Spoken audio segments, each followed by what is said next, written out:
My hands trembled as I watched the footage for the third time, my laptop screen glowing in the darkness of my bedroom. The timestamp read 2:47 a.m., 3 nights ago. On the screen, my grandmother sat in her threadbare nightgown, her frail shoulders hunched forward, and across from her stood my mother. Not a nurse, not a stranger. My mother. "You think you're so special, don't you, Margaret?" My mother's voice dripped with venom I'd never heard before. "You think Danielle loves you more than me? Well, let me tell me something. Every bruise, every cold meal, every accident that happens to you in this place, I paid for it." I pressed pause, my stomach lurching. The image froze on my grandmother's face, her eyes wide behind those thick reading glasses, her mouth slightly open in disbelief. But it was the look in my mother's eyes that haunted me. Cold. Calculated. Satisfied. 3 weeks earlier, I dismissed my grandmother's complaints as confusion. "The nurses are rough with me, baby," she'd whispered during one of my visits, her thin fingers gripping mine. "They forget my medicine, leave me in the dark. I think someone wants to hurt me." I'd squeezed her hand, promised to talk to the staff, believed it was just the dementia the doctors kept mentioning. My mother had been the one to suggest this facility. My mother had been the one handling all the paperwork, all the payments, all the communication with the staff. My mother had been the architect of my grandmother's suffering. The camera I'd hidden in that cheap digital clock had been a last resort, purchased with money from my work-study job at Georgia State. I'd installed it thinking I'd catch a careless nurse, maybe some neglect I could report. I never imagined I'd uncover a conspiracy that reached into my own home, into the heart of my own family. Now, sitting in the dark with this evidence burning in my hands, I faced an impossible choice: expose my mother and tear my family apart, or stay silent and watch my grandmother suffer. The footage continued beyond that moment. I'd watched Nurse Carol Davis enter the frame, her robust figure filling the small room. "That's another 200, my mother had said, sliding an envelope across the bedside table. "Make sure she feels it this time. Nothing that shows too much, but enough that she knows she's not wanted here." Carol had pocketed the money with a practiced ease that suggested this wasn't their first transaction. I thought about my father, good, gentle Michael Johnson, who worked 60-hour weeks at his auto shop and trusted my mother with everything. I thought about the Sunday dinners where my mother played the devoted daughter-in-law, the church services where she sang louder than anyone, the carefully constructed image of the perfect Christian wife. All of it had been a lie. My grandmother, Margaret Johnson, had survived Jim Crow, had sewn clothes for white families who wouldn't let her use their front door, had raised my father in a shotgun house in the West End when Atlanta was still deeply segregated. She'd earned her dignity through decades of quiet resilience. And now, in her final years, her own daughter-in-law was systematically destroying her. I closed my laptop, but the image remained burned in my mind. Tomorrow, I would have to decide what kind of person I was going to be. Tomorrow, I would have to choose between the comfortable lie and the devastating truth.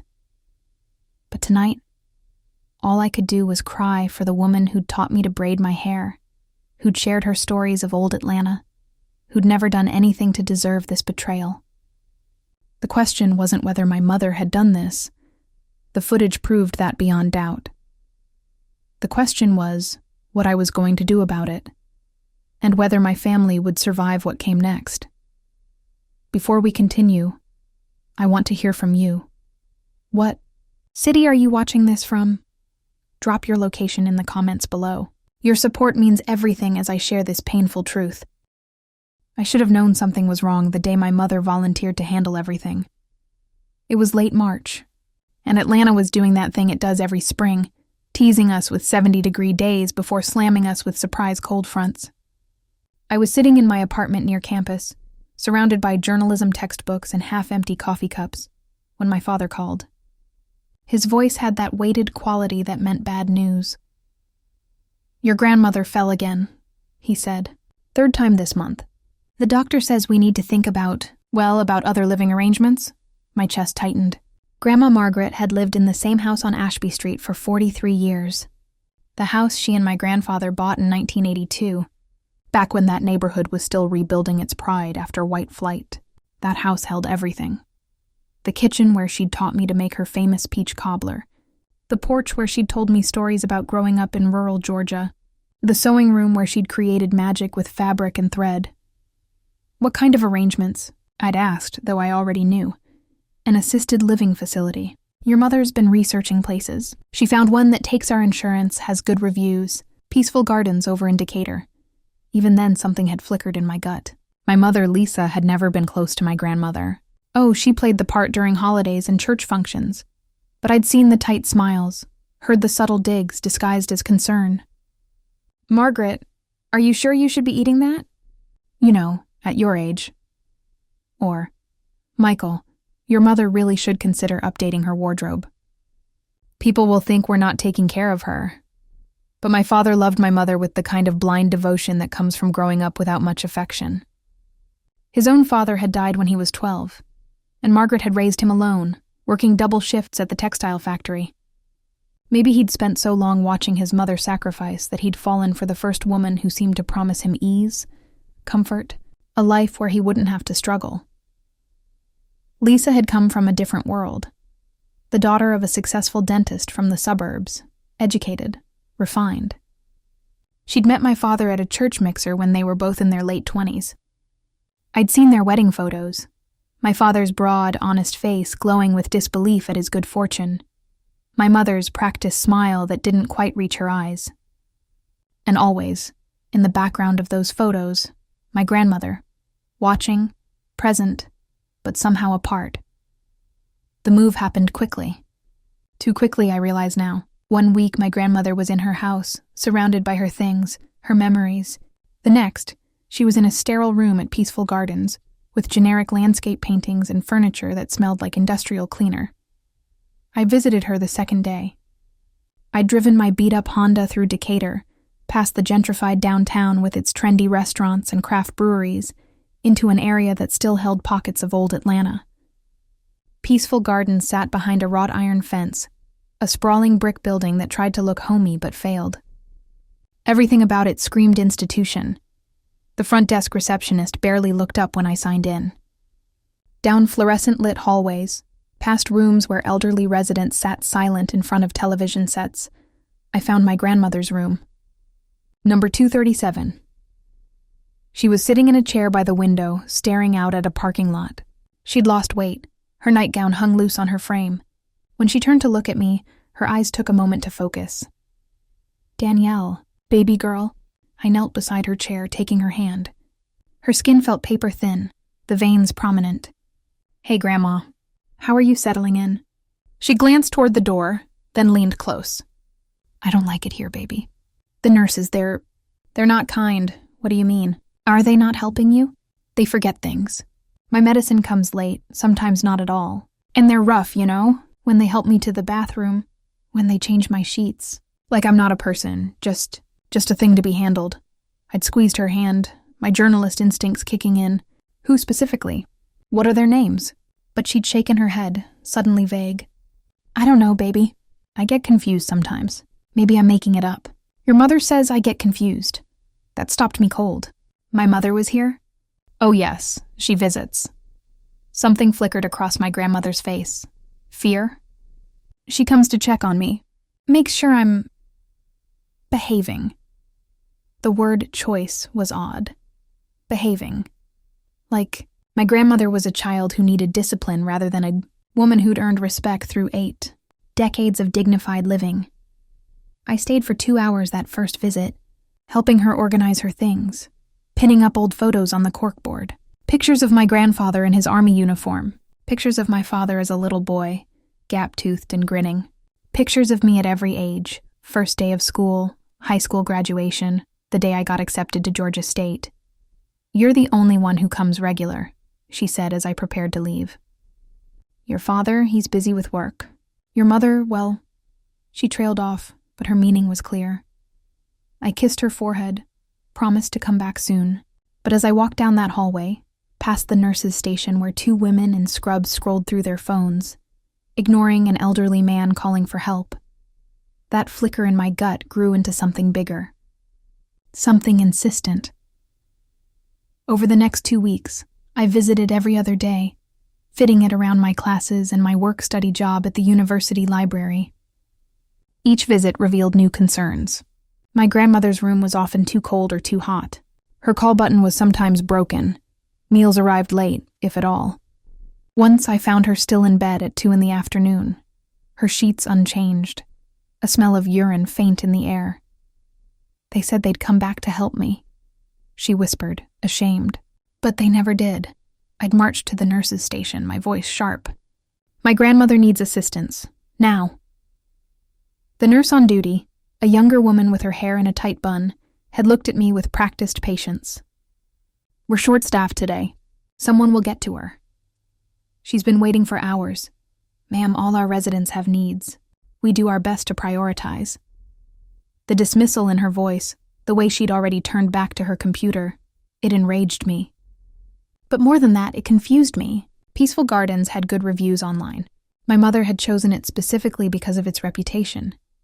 Unless, that night, I'd gone down a rabbit hole of research. I pulled up the facility's inspection records, reviewed complaints filed with the state. Peaceful Gardens had violations, understaffing, medication errors, a few incidents of rough handling, but nothing egregious enough to shut them down. Everything was couched in bureaucratic language, explained away as isolated incidents, staff retraining implemented. I called my father. Dad, I'm worried about Grandma. I think we need to consider moving her somewhere else. His sigh carried the weight of exhaustion. Danielle, your mother's been handling everything.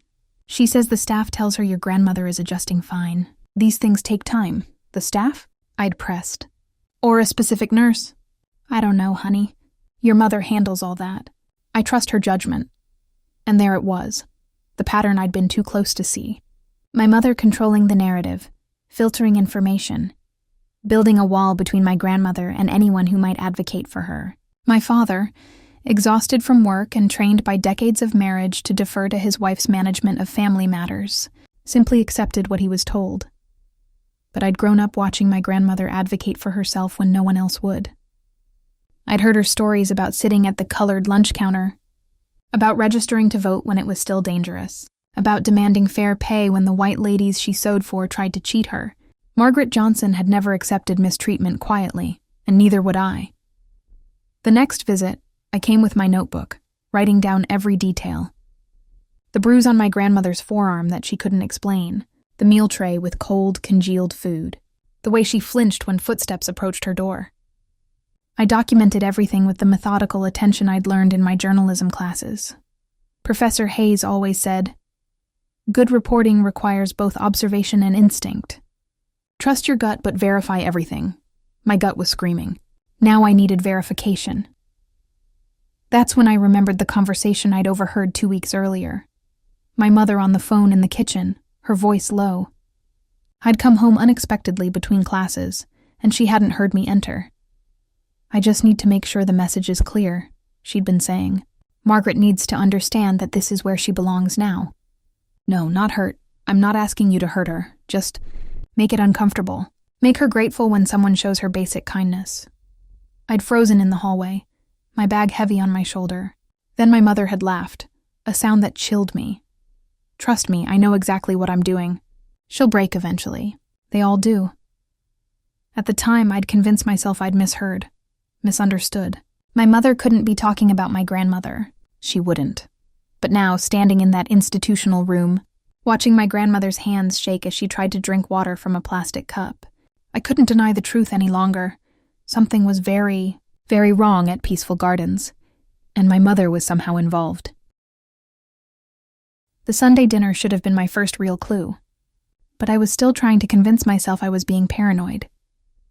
My parents lived in a modest brick ranch in Cascade Heights, one of Atlanta's historically black middle-class neighborhoods.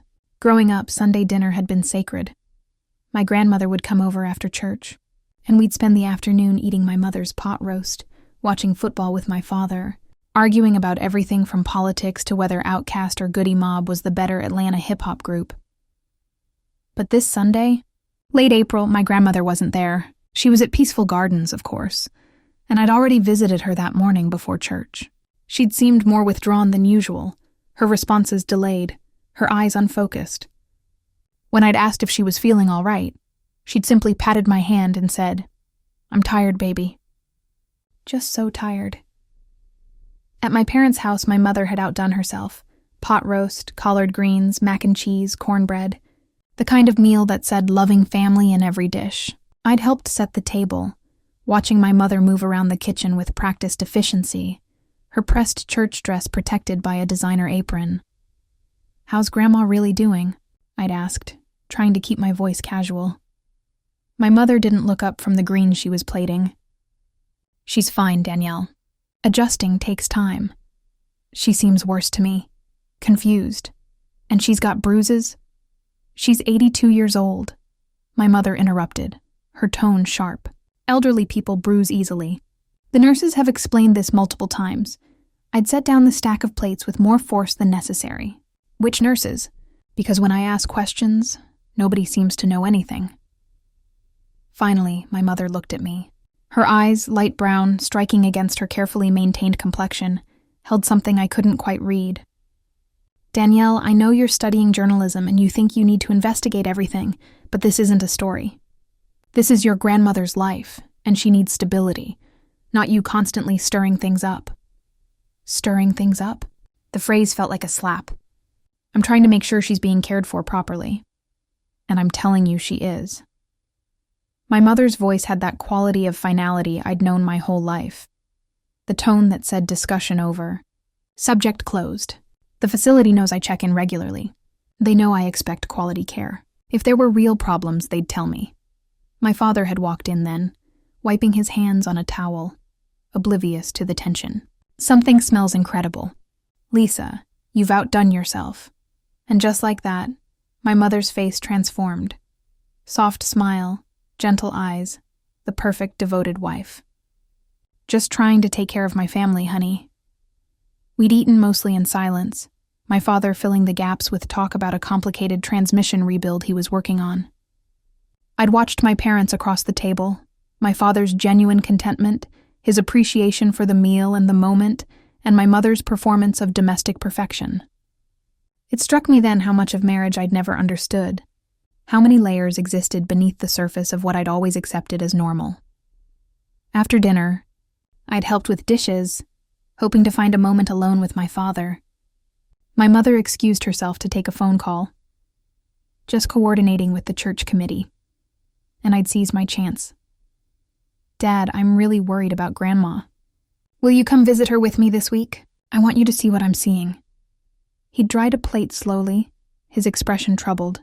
"Danielle, I trust your mother's judgment on this. She's been so good about handling everything. And you know I'm slammed at the shop. I know you're busy. I know Mom's been handling things. But Dad, this is your mother. Don't you want to see for yourself?" Something flickered across his face then. Guilt, maybe, or discomfort.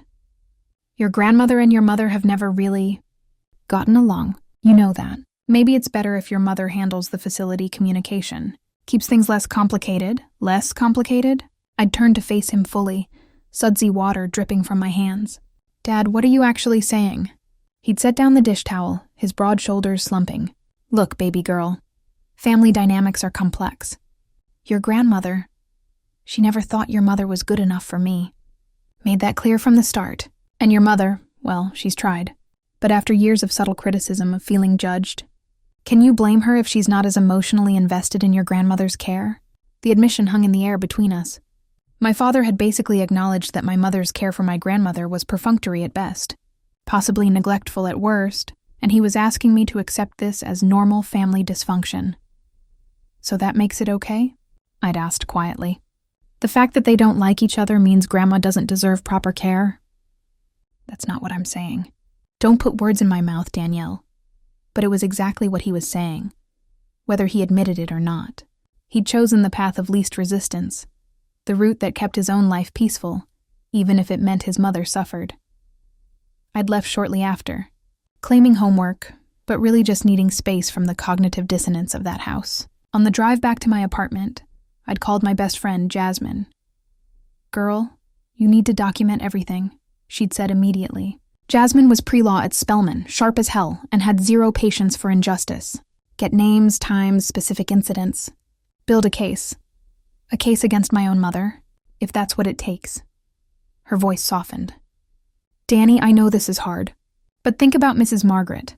Think about what she'd do if the situation was reversed." And she was right. My grandmother had never taken the easy path, never looked away from wrong just because confronting it was uncomfortable. That's why she'd survived segregation with her dignity intact, why she'd raised my father to be a good man despite being a single mother in a community that still judged women for that. She'd been steel-wrapped in gentleness, and I'd inherited enough of that steel to know I couldn't just let this go. The next day, Monday, I'd skipped my afternoon class to visit Peaceful Gardens unannounced. I'd learned that unexpected visits revealed truth in ways scheduled ones never could. The facility felt different in the afternoon, understaffed, quieter, slightly chaotic. I'd signed in at the nearly empty front desk and headed to my grandmother's room. The door was open, and what I saw made me stop cold. A nurse I didn't recognize, a large black woman with her hair in short locks, was roughly pulling my grandmother's arm through her sweater sleeve. My grandmother was crying, soft little sounds of pain and distress, and the nurse was talking at her, not to her. "Come on now, Miss Margaret. Don't be difficult. It's time for your medications, and you need to be dressed." "Please," my grandmother whimpered. "You're hurting me. I'm doing my job. If you'd cooperate, this would go faster." I'd stepped into the room, my voice cold. "Excuse me, what's going on here?" The nurse had whirled around, surprise and then annoyance crossing her features. "Family members are supposed to check in at the desk." I did. "And you are?" "Nurse Carol Davis. I'm assigned to this wing." I'd moved to my grandmother's side, taking her hand. "Grandma, are you okay?" She'd nodded, but her eyes were wet, and I could see red marks on her arm where Carol had gripped her. "Your grandmother is fine," Carol said, her voice dripping with false professionalism. "She gets confused and resists care sometimes. It's common with dementia patients. My grandmother doesn't have dementia. She has some memory issues related to age, but she's not confused." Carol's expression shifted. Just for a second, I saw something cold and calculating flash across her face. "With all due respect, are you a medical professional?" "No, but then perhaps you should let us do our jobs. If you have concerns, you can speak with administration. Though I should mention your mother has been very satisfied with the care we provide." There it was again, my mother, held up as the authority, the gatekeeper of what qualified as acceptable care. After Carol left, I'd sat with my grandmother, examining her arm. The red marks were already darkening into bruises, 4 distinct finger marks where Carol had gripped her. "She's the worst one," my grandmother had whispered. "The others, they're just rushed, overworked. But Carol, she's mean on purpose. And she talks to your mother. I've heard them." My blood ran cold. "What do you mean she talks to my mother?" "I hear them sometimes out in the hall. Your mother comes, but she doesn't always come to see me. She meets with Carol and they talk low. And then Carol comes in here and..." She'd trailed off, shaking her head. "I must be confused," like everyone says. But she wasn't confused. The pieces were starting to fit together in a picture so ugly I wanted to look away. My mother visiting, but not visiting my grandmother. My mother's mysterious phone conversations. Carol's smug reference to my mother's satisfaction. The systematic mistreatment that seemed targeted, intentional. I'd taken photos of the bruises on my grandmother's arm, documenting everything in my phone. Then I'd gone to the administrative office, demanded to speak with someone about Carol Davis's treatment of my grandmother. The director, a thin white woman with apologetic eyes, had listened patiently. "We'll certainly look into this, Miss Johnson. But I should tell you, we've received no complaints about Nurse Davis. In fact, your mother has specifically mentioned that Carol provides excellent care." "My mother has said that? Specifically about Carol?" "Yes. Mrs. Lisa Johnson calls regularly to check on her mother-in-law's care. She's been very complimentary about Carol's attentiveness." The room had seemed to tilt. My mother was actively praising the nurse who was abusing my grandmother. This wasn't negligence. This wasn't passive dislike manifesting as disinterest. This was something darker, more deliberate. I'd left the facility in a daze, sitting in my car in the parking lot for 20 minutes, trying to process what I was learning. My phone buzzed, a text from my mother. The director called. Said you made a scene about Grandma's care. Danielle, you need to stop this. You're making things worse for everyone. Not is Grandma okay? Not what happened. Just concerned that I was making things difficult. For whom? For my mother? For the facility? Certainly not for my grandmother. I'd driven to the Target in Decatur, walking the aisles without purpose, my mind racing. In the electronics section, I'd stopped in front of the security cameras, the nanny cams, the discreet surveillance devices marketed to worried parents and suspicious spouses. It was Professor Hayes's voice in my head again. When sources won't talk, when official channels fail, sometimes you need to find another way to get the truth, but always stay within legal bounds. Georgia was a one-party consent state for recording. I could legally record conversations I was part of. But what about recording in my grandmother's room when I wasn't there? That felt ethically murky, potentially legally complicated. But then I thought about those finger-shaped bruises, about my grandmother's quiet tears, about my mother's compliments for the woman causing that pain. Sometimes, the story demanded extraordinary measures. I'd picked up a small digital clock with a hidden camera, marketed as a home security device. It looked innocent, functional, exactly the kind of thing someone might give an elderly relative. The camera was well hidden, recording to a memory card, motion activated. At home that night, I'd set it up, tested it, made sure it worked properly. The quality was decent, the angle wide enough to capture most of the room. It felt like crossing a line, but I couldn't unsee what I'd already seen. Couldn't unknow what I was beginning to understand. Tomorrow, I'd give my grandmother a gift, a clock for her bedside table to help her keep track of time, to feel more oriented in that institutional space. And then I'd wait to see what truth the camera revealed. The digital clock sat in its box on my passenger seat like a secret weapon, ordinary and innocent. I'd practice my story during the drive to peaceful gardens. Just a thoughtful granddaughter bringing a gift to help her beloved grandmother stay oriented. Nothing suspicious, nothing that would raise questions. It was a Wednesday afternoon, the kind of humid Atlanta spring day that made you remember summer was coming whether you were ready or not.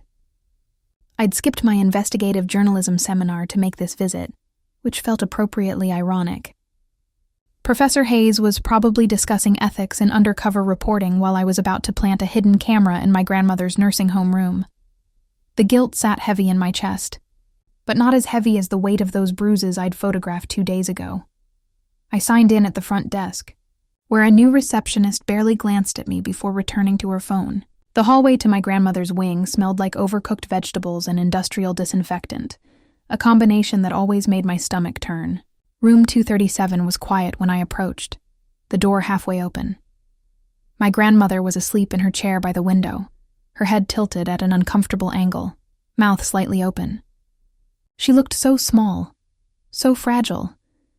Nothing like the woman who used to carry bags of fabric through the West End market, who used to stand at her ironing board for hours creating beauty from cloth and thread. Age had stolen her strength, and this place was stealing her dignity. I set the clock box on her bedside table and gently touched her shoulder. "Grandma, it's Danielle." Her eyes fluttered open, took a moment to focus. When recognition came, her face transformed with such genuine joy that I had to blink back tears. "Baby girl, you came back. Of course I came back. I'll always come back." I pulled the visitor's chair closer to her, taking her hand. The bones felt so delicate beneath papery skin. "I brought you something." I opened the box, removing the clock with exaggerated care, keeping up the performance even though we were alone. The camera lens was hidden behind the numbers display, virtually undetectable unless you knew exactly where to look. I'd tested it a dozen times in my apartment, making sure the angle would capture the room properly. "It's a clock for your table," I explained, setting it up where she could see it easily, but where it would also have a clear view of the room.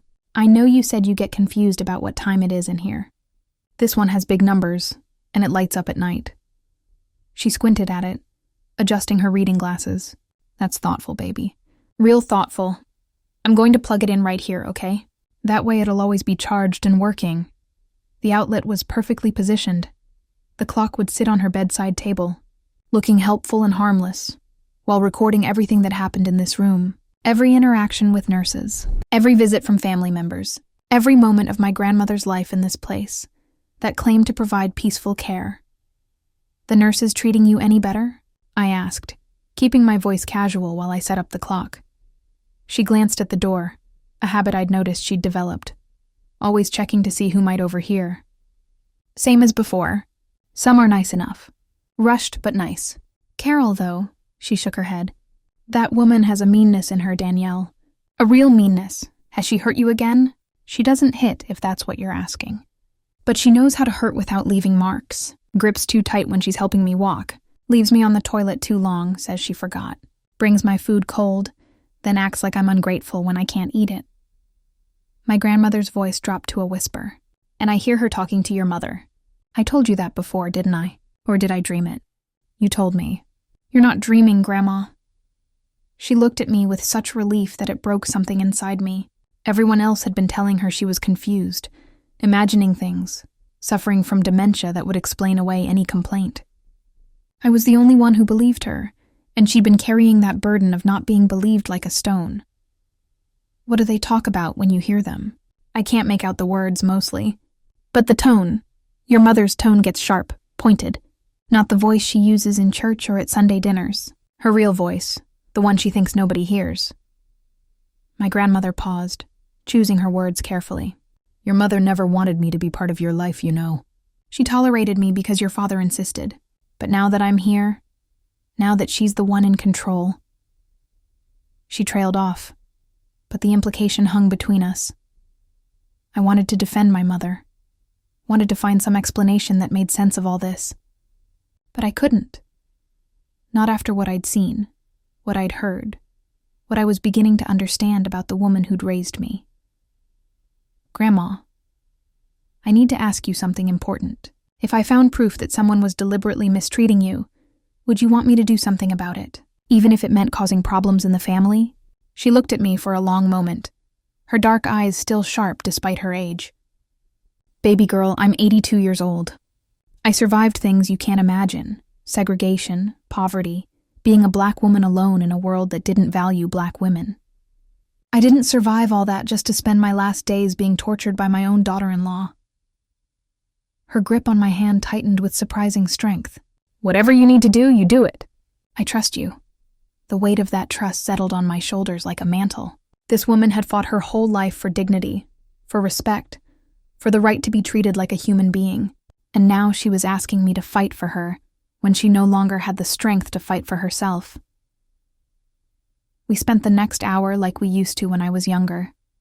Her telling me stories about old Atlanta, about the neighborhood where she'd grown up, about my grandfather who'd died before I was born.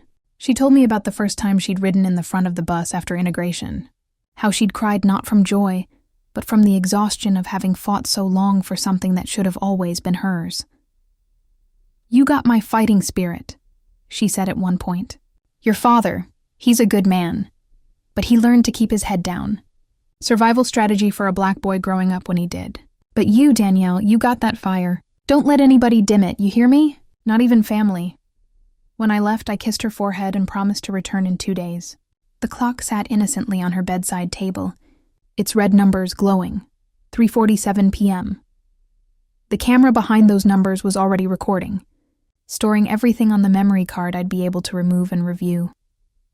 I felt like a spy, a detective, a journalist chasing the biggest story of my life.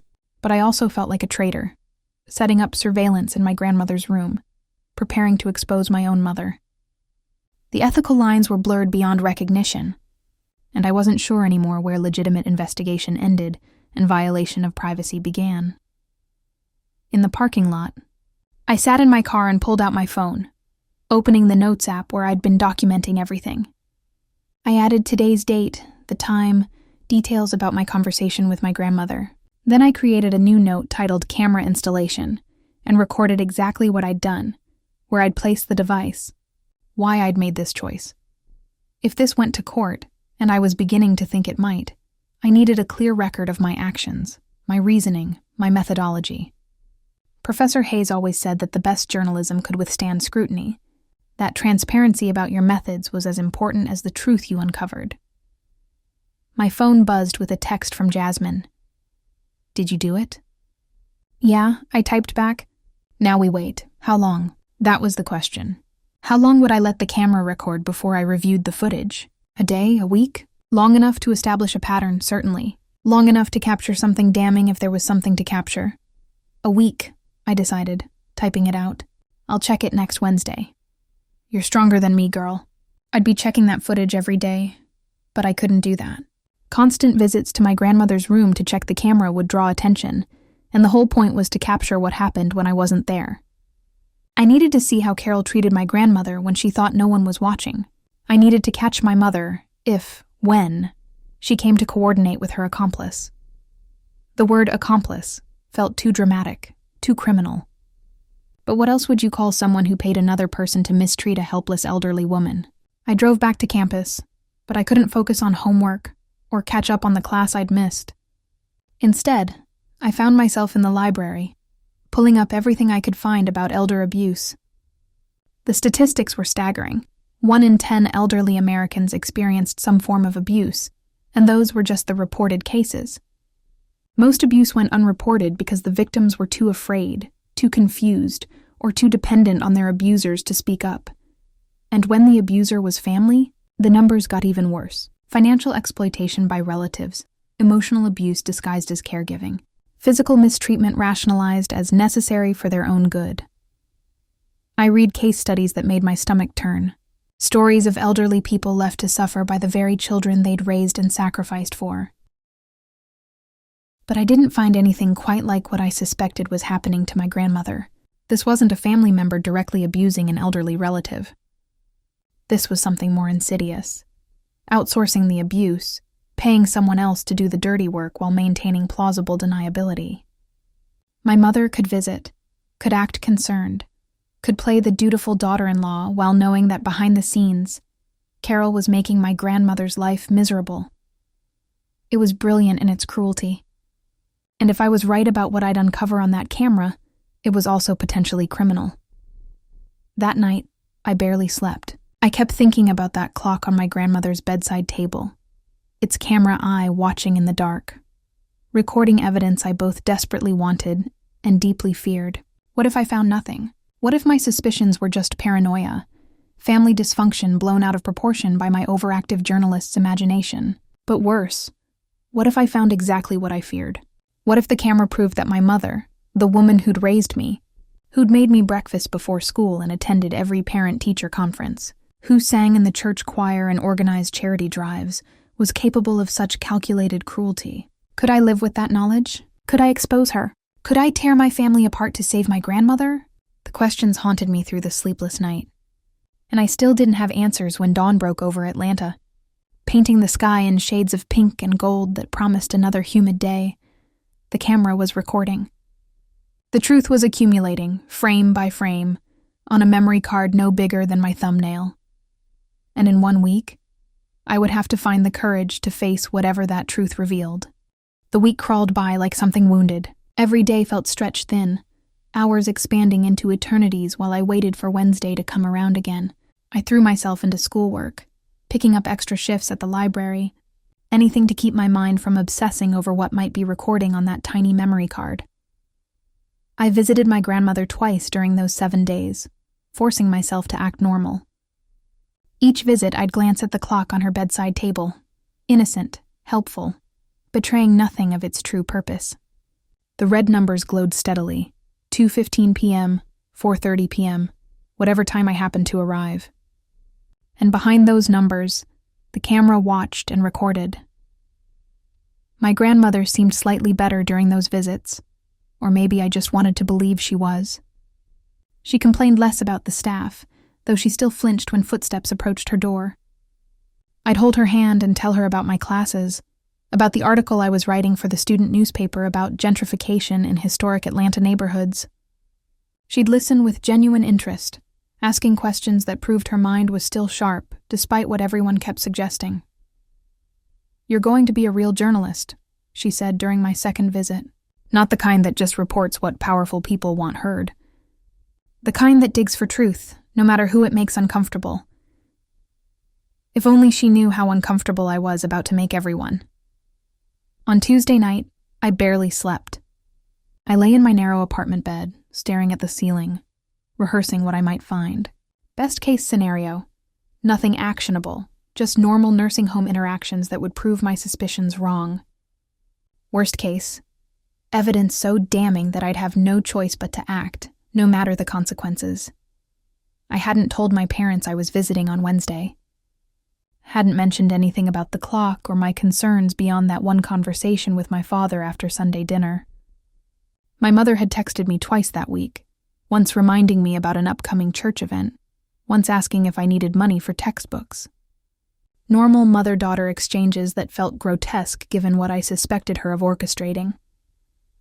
Wednesday morning arrived with unseasonable rain, the kind of spring thunderstorm that turns Atlanta streets into rivers and makes the humidity almost unbearable. I sat through my morning lecture on media law without absorbing a single word, my leg bouncing with nervous energy that made the student next to me glance over in annoyance. At 11:30, I drove to Peaceful Gardens through sheets of rain, my windshield wipers struggling to keep up. The parking lot was mostly empty. Bad weather meant fewer visitors. Fewer witnesses to whatever happened behind those institutional walls. My grandmother was having lunch when I arrived, a tray of indeterminate beige food on her bedside table. She looked surprised to see me. "2 visits in 2 days?" she said with a small smile. "I'm spoiled. Just wanted to check on you." I moved the clock slightly while straightening her table, as if adjusting it to make the numbers more visible. "This thing working okay for you?" "Oh yes, real helpful. I don't get so confused about whether it's morning or night anymore." My fingers trembled slightly as I unplugged it, my back to her. "Battery might be running low. Mind if I take it home and charge it properly? I'll bring it back tomorrow." "Of course, baby. That's thoughtful." The clock felt heavier than it should as I slipped it into my bag. 7 days of footage. 7 days of truth, whatever form that truth took. I stayed another hour, helping her eat the lukewarm lunch, talking about nothing important. When I left, I kissed her forehead and promised to return the next day with her clock fully charged. She had no idea what I was really taking home. The drive back to my apartment felt surreal. Rain hammered my windshield, and the clock in my bag seemed to pulse with significance. I parked haphazardly, ran through the downpour to my building, water soaking through my jacket. Inside my apartment, I set the clock on my desk and just stared at it for a long moment. Once I opened this, once I saw what was recorded, there was no going back. Ignorance would no longer be an option. Whatever was on that memory card would demand action. My hands shook as I carefully removed the back panel and extracted the tiny SD card. I slid it into my laptop's card reader and waited for the files to load. 73 video files. Each triggered by motion, time-stamped, dated. A week of my grandmother's life documented in digital fragments. I started with the oldest files, the ones recorded the day I'd installed the camera. Most were mundane. Nurses coming in to check vitals, bring meals, help my grandmother to the bathroom. The interactions were rushed, sometimes brusque but not cruel. Understaffed facility, overworked nurses, nothing I didn't expect. Then I found the first appearance of Carol Davis. The timestamp read 10:47 p.m., that first Wednesday night. Carol entered my grandmother's room without knocking, flipped on the overhead light, bright and harsh, even though my grandmother was clearly trying to sleep. "Time for medications, Miss Margaret. Can't it wait?" My grandmother's voice was groggy, confused. I was sleeping. Medications get dispensed on schedule, not when you feel like taking them. Carol's tone was sharp, impatient. She roughly pulled my grandmother into a sitting position, no gentleness in the movement. I watched my grandmother wince, saw her try to steady herself against the sudden awakening. Carol thrust pills at her with a small cup of water, then stood there with her arms crossed, waiting. When my grandmother's hand shook trying to get the pills to her mouth, Carol made an exasperated sound. "Come on now, I don't have all night." Some of us have real work to do. The interaction lasted maybe 3 minutes, but the casual cruelty of it made my chest tight. This wasn't just overworked staff. This was deliberate meanness, small tortures that wouldn't leave marks, but would absolutely leave damage. I clicked through more files. More rough handling, meals delivered and immediately removed. Carol claiming my grandmother was taking too long to eat. My grandmother calling for help with the bathroom, Carol taking 40 minutes to respond, then acting annoyed at the accident that resulted. This is why you're here, Miss Margaret. Can't take care of yourself. Making messes like a child. I had to pause the video, my hands clenched into fists. The humiliation on my grandmother's face, the shame of being spoken to that way. It was unbearable to witness. But I kept watching. I had to see it all. Day 3 brought the first appearance of my mother. The timestamp read 2:15 p.m., while I was in class, while my father was at work. My mother entered the room wearing sunglasses despite being indoors, carrying her designer purse. She didn't greet my grandmother, didn't ask how she was feeling. She just stood there, looking at the woman who'd raised her husband with something like cold assessment. Lisa? My grandmother's voice held confusion and maybe hope. I didn't know you were coming. I'm not here to visit. My mother's voice was flat, businesslike. I'm here to check that the arrangements we discussed are being properly implemented. The word arrangements sent ice through my veins. Arrangements? My grandmother's voice trembled. What arrangements? You don't need to worry about that. My mother moved toward the door, preparing to leave, but then she paused. Turned back, and what she said next I had to replay 3 times because I couldn't believe what I was hearing. You made your choices, Margaret. You made it clear you didn't think I was good enough for Michael. You never accepted me, never respected me. Well, now it's my turn. Now you get to feel what it's like to be powerless, to depend on someone who doesn't care. My grandmother just stared, tears sliding down her face. Lisa, whatever you think I did, save it. No one's listening. That's the beauty of this place. No one listens to confused old women. My mother adjusted her sunglasses. Carol will be by later. Be good. The threat in those last 2 words was unmistakable. My mother left without another word, and the camera captured my grandmother sitting alone, crying quietly, her thin shoulders shaking.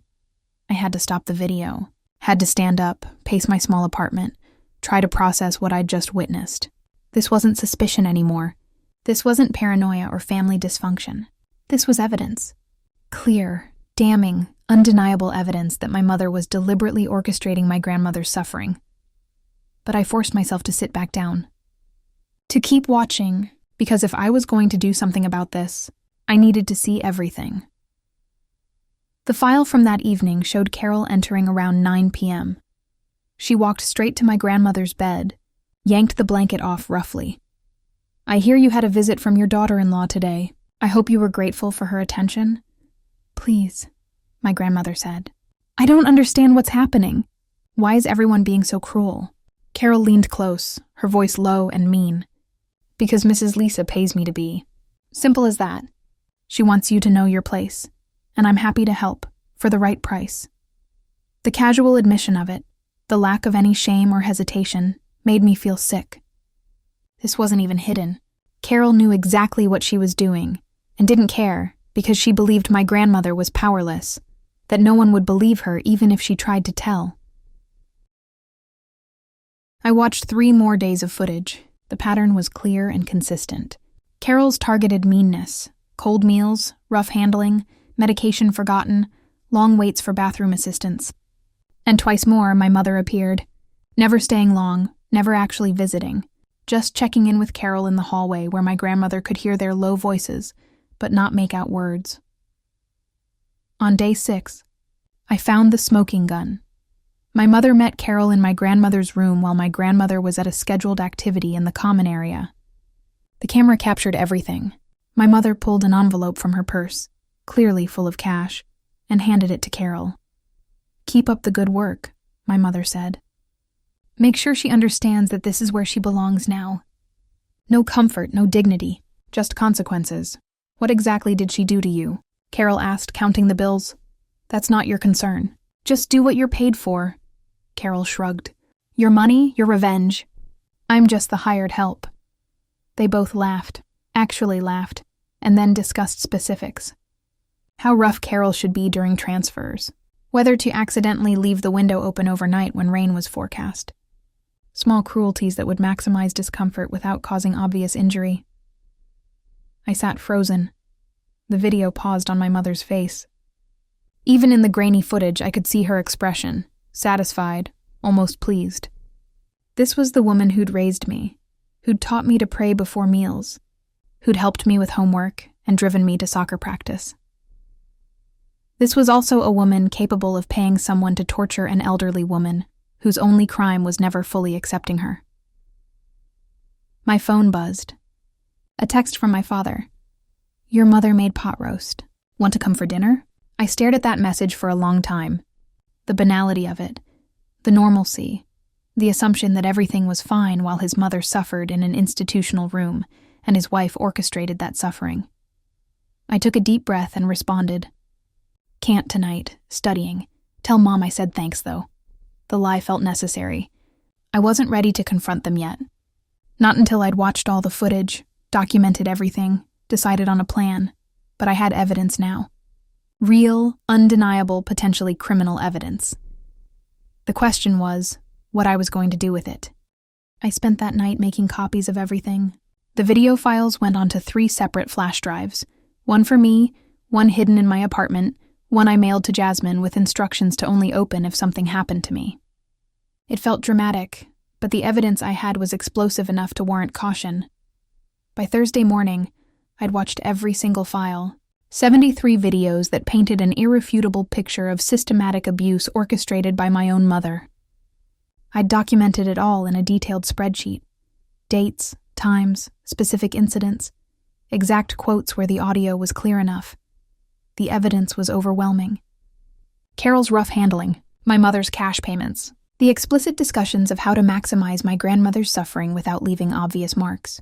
It was premeditated, ongoing, and absolutely damning. But having evidence and knowing what to do with it were 2 different things. I called in sick to my work-study shift and spent the day researching.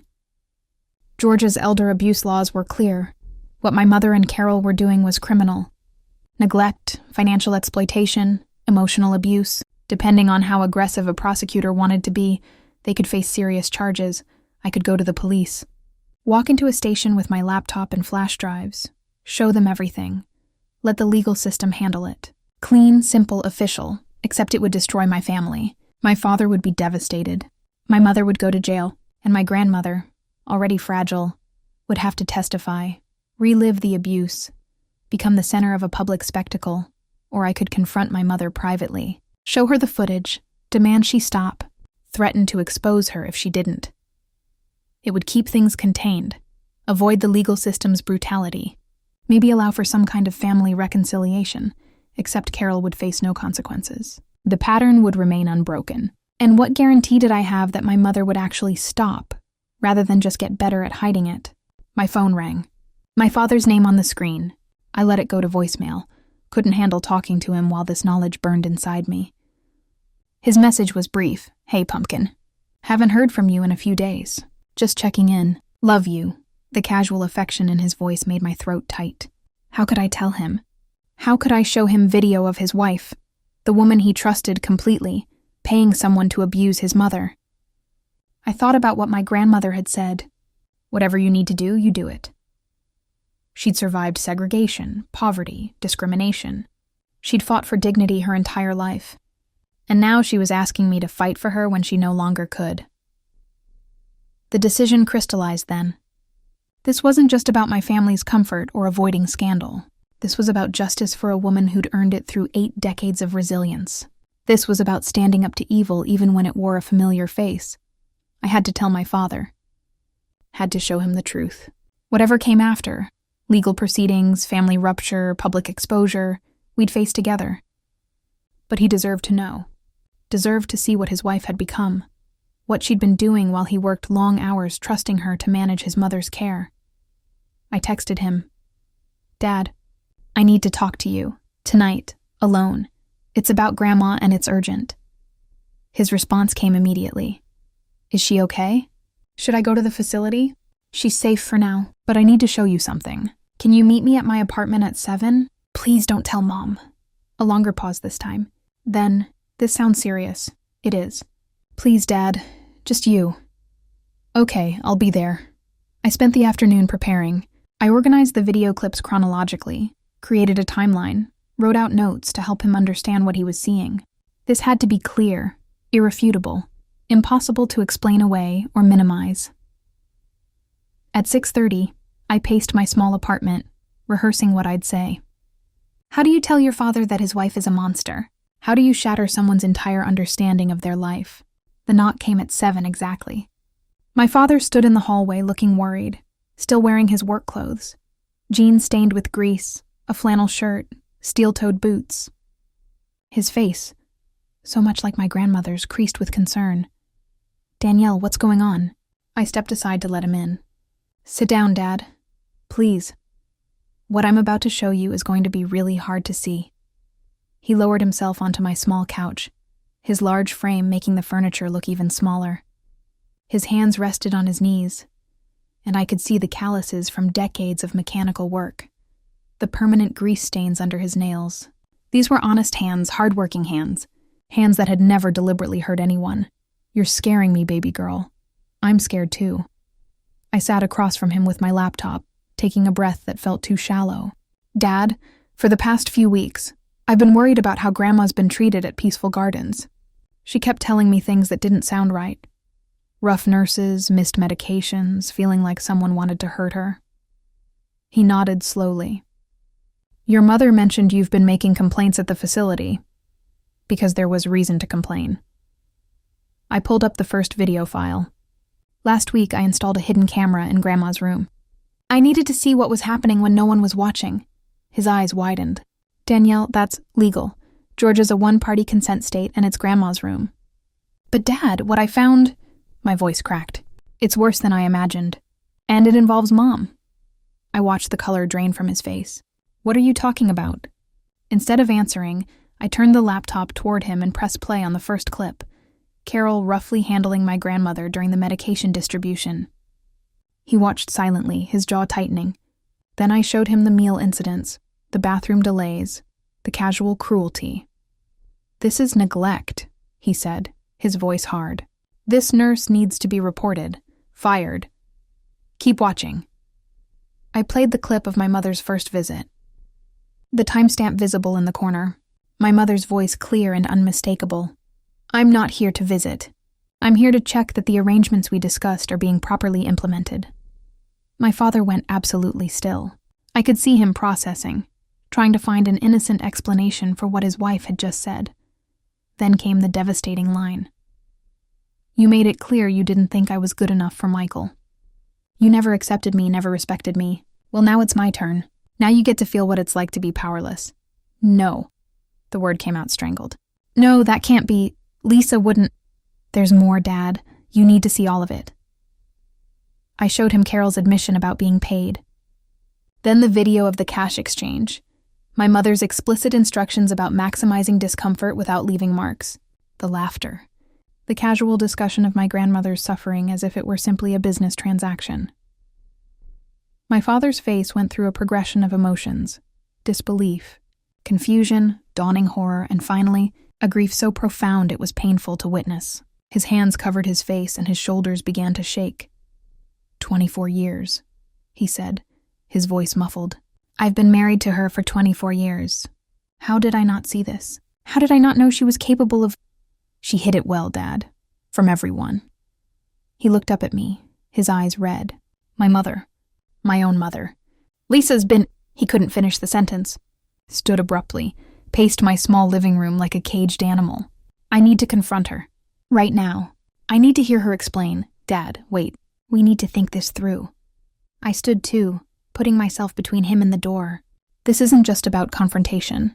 What Mom's been doing is criminal. Elder abuse, conspiracy, financial crimes. Carol could face charges too. Good. They should both face charges. They should both... He stopped, reality crashing down. My wife could go to jail. Yes. And my mother would have to testify. Go through legal proceedings. At 82 years old, already traumatized by what's happened. Yes. He sank back onto the couch, his face in his hands again. What do I do, Danielle? What the hell am I supposed to do? I sat beside him, my hand on his shoulder. We protect Grandma first. Everything else comes after that. But Lisa, she's your mother. My wife, how do we... She made choices, Dad. She chose to do this. Deliberately, systematically, over weeks. This wasn't a moment of anger or a mistake. This was planned cruelty. He was quiet for a long time. When he finally spoke, his voice was different. Harder, older. I need to see my mother. Tonight. I need to see her and apologize for not protecting her. I'll drive you. We didn't speak during the drive to Peaceful Gardens. My father stared out the window at Atlanta's nighttime landscape. The lights of downtown in the distance, the neighborhoods we passed that held so much Black history, so much struggle and resilience. His mother had been part of that history, had survived and thrived despite everything thrown at her, and his wife had tried to break her. The facility was quiet when we arrived, most residents already in bed. I signed us both in, the night receptionist barely glancing up. As we walked down the hallway to room 237, I saw my father's hands clench and unclench at his sides. My grandmother was in bed, the lights dim. She woke when we entered, confusion crossing her face at seeing my father. Michael, what are you doing here so late? He crossed to her bedside and took her hand, his voice breaking. Mama, I'm so sorry. I'm so sorry. Sorry for what, baby? For not protecting you. For not seeing what was happening. For trusting the wrong person. Her eyes sharpened, moving between us. You know, Danielle told you. She showed me everything. Video from a camera she put in your room. He was crying now. This strong man who I'd rarely seen show emotion. Mama, what Lisa's been doing, what she paid that nurse to do, I had no idea. You have to believe I had no idea. My grandmother's hand came up to touch his face, gentle and forgiving despite everything. I know, Michael. I've always known you didn't know. You see the good in people. Always have. It's one of the things I love most about you, even when it makes you blind. I should have listened when you complained. Should have visited more, paid closer attention. Hush now. You're here now. That's what matters. She looked at me. My grandbaby did what I couldn't do for myself. Found the truth, made someone see it. That's enough, but it wasn't enough. Not for me, and I could see in my father's eyes, not for him either. Mama, I'm taking you out of here, he said firmly. Tonight. Right now. You're never spending another night in this place. Michael, where will I go? Home with me. Where you should have been all along. I'll take care of you myself. Work fewer hours. We'll figure it out. His jaw set in a way I recognized. The stubborn determination he'd inherited from her. And Lisa... He stopped, the name catching in his throat. What will you do about Lisa? My grandmother asked gently. I don't know yet, Mama. But I know I can't live with someone who could do this to you. Who could pay someone to hurt you? I don't know that person. That's not who I married. Maybe it is, baby. Maybe you just didn't want to see it. The truth of that hung in the air. My father had chosen to see the best in his wife, had chosen to ignore the small signs of cruelty, the subtle digs at his mother, the controlling behavior disguised as care. He'd chosen comfort over confrontation, and his mother had paid the price. We spent the next hour packing my grandmother's things, the clothes from her closet, the photos from her wall, the few personal items that had made this sterile room slightly more bearable. I reinstalled the clock in my bag, evidence preserved. As we wheeled my grandmother toward the exit, we passed the nurse's station. Carol was there, looking up in surprise at seeing a resident being moved at this hour. Mr. Johnson, what's going on? My father's voice was cold as ice. I'm removing my mother from this facility, effective immediately. You can't just... There are procedures, paperwork. Watch me. He kept walking, pushing my grandmother's wheelchair himself, and tell whoever's on duty that they should expect a visit from state investigators. Maybe the police too. Carol's face went pale, and I felt a grim satisfaction. She knew. She knew exactly why we were leaving and what was coming. We got my grandmother settled in my father's truck, her frail frame looking even smaller in the large vehicle. As my father drove toward the house he shared with my mother, the house my grandmother would now be living in, I saw him glance at his wedding ring. "She doesn't know we're coming," he said quietly. "Doesn't know we found out." "Do you want me to come in with you?" I asked. "No, this is between me and Lisa." His hands tightened on the steering wheel. "But I need you to keep those videos safe. Whatever happens tonight, whatever I decide to do about all this, that evidence needs to be preserved. It's safe. Multiple copies, secure locations." We pulled into the driveway of the house in Cascade Heights. The lights were on inside. My mother was home, probably watching television or reading, completely unaware that her carefully constructed world was about to collapse. My father turned to look at his mother in the back seat. "Mama, you stay in the truck with Danielle while I go talk to Lisa. This might get difficult." "Michael," my grandmother said softly, "whatever you need to do, you do it.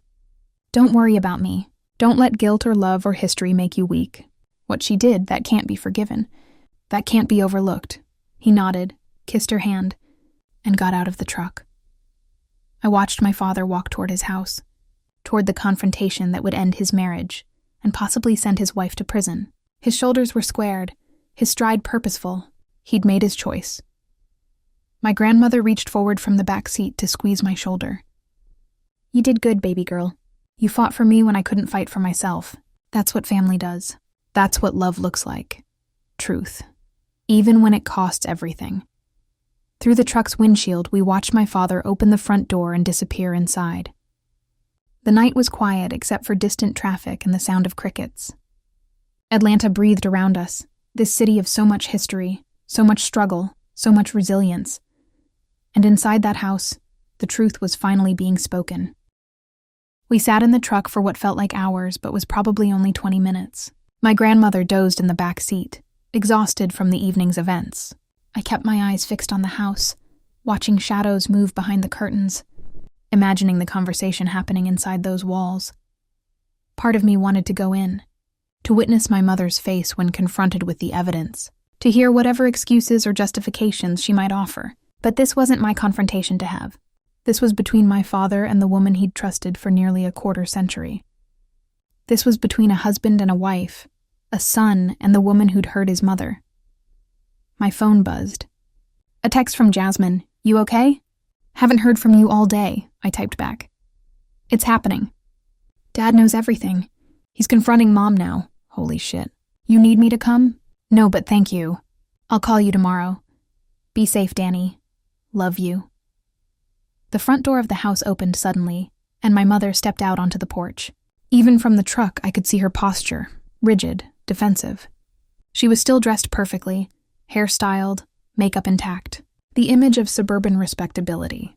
My father appeared behind her, and even from this distance, I could see the fury in his stance. Their voices carried across the quiet street. My mother's rising in pitch. "You can't possibly believe. This is ridiculous, Michael. Your daughter has always been dramatic. Always sided with your mother against me. I saw the videos, Lisa." My father's voice was low, controlled, which somehow made it more frightening. "Your own words, your face. The money you handed to that nurse. Don't insult me by lying now. Those videos could be edited, manipulated. They're not, and you know they're not." He stepped closer to her. 24 years, Lisa. 24 years I've loved you, trusted you, defended you when my mother expressed concerns about how you treated her. And all that time, you were just waiting for a chance to hurt her. My mother's voice shifted, became pleading. "Michael, you don't understand. Your mother never accepted me. She made our marriage difficult from the beginning. So you tortured her? Paid someone to abuse an 82-year-old woman because she didn't fawn over you?" "I didn't torture anyone. I needed her to understand that she wasn't in control anymore, that I was the one managing things now. By making her suffer." My father's voice broke. "By systematically ensuring she felt pain, humiliation, fear." "That's what you call managing things?" I couldn't hear my mother's response, but I saw her body language change, shoulders curling inward, hands coming up in some gesture of defense or explanation. My father shook his head, backing away from her. "I want you out," he said, loud enough that I heard clearly. Pack a bag. Tonight. I don't care where you go. Your parents, a hotel, I don't care. But you're not staying in this house. This is my house, too. You can't just kick me out. Watch me. And Lisa? He paused at the door. I'm calling a lawyer tomorrow. I'm filing for divorce, and I'm seriously considering pressing charges. Charges? Michael, don't be absurd. I'm your wife. You paid someone to abuse my mother. That's a crime, Lisa. Multiple crimes, actually. Elder abuse, conspiracy, maybe fraud depending on how the facility's billing worked. My daughter has evidence. Clear, undeniable evidence. My mother's voice went cold. Danielle, of course. Your precious daughter. So self-righteous. So determined to cause problems. She protected her grandmother when I failed to. She did what I should have done weeks ago. She paid attention. She investigated. She found the truth. Don't you dare try to make her the villain here. I saw my mother's face crumple then. Saw her reach for my father. But he moved away from her touch like it burned. He came down the porch steps and walked toward the truck, leaving my mother standing alone in the doorway, illuminated by the porch light. He opened the driver's door and leaned in. Mama, let's get you inside. Lisa's leaving. Michael, are you sure about this? My grandmother asked gently. Divorce is a big step. Maybe counseling or, Mama, she paid someone to hurt you. There's no counseling that fixes that. His voice was firm but gentle. I won't ask you to forgive her. I won't ask you to consider her feelings. For once, your comfort and safety come first. We helped my grandmother into the house through the side door, avoiding my mother who still stood on the front porch. Inside, everything looked exactly as I remembered from Sunday dinner. The comfortable furniture, the family photos on the walls, the smell of my mother's lavender air freshener. But now it all felt tainted, like a stage set that had been revealed as artificial. My father settled my grandmother in the guest room, the one with its own bathroom and a comfortable chair by the window. You'll stay here, Mama, for as long as you need. Forever if you want. This is your home. What about Lisa's things? Her clothes, I'll pack them tomorrow. Tonight I just need her gone. We heard the front door open and close, footsteps in the hallway. My mother appeared in the doorway of the guest room, an overnight bag in her hand. Her makeup was smudged now, mascara tracking down her cheeks. For a moment, she looked nothing like the polished, controlled woman I'd known my whole life. She looked lost. Her eyes found mine first. Danielle, are you happy now? You've destroyed this family. The accusation hit like a physical blow, but I forced myself to meet her gaze. I didn't destroy anything, Mom. You did. When you decided that your pride was more important than basic human decency. You don't understand. I understand perfectly. Grandma didn't worship you, didn't treat you like you were better than her. So you decided to punish her. That's what I understand.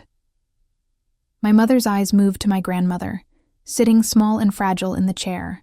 Something flickered across her face. Was it remorse? Shame or just anger at being caught? Margaret, she said, her voice tight. I never meant for things to go this far. I just wanted you to feel powerless. My grandmother finished quietly. You said so yourself on that video. You wanted me to feel what it's like to be powerless, to depend on someone who doesn't care. Well, congratulations, Lisa. You succeeded. It wasn't supposed to be like this. What was it supposed to be like? My father's voice cut through, sharp and cold. What level of abuse was acceptable in your mind?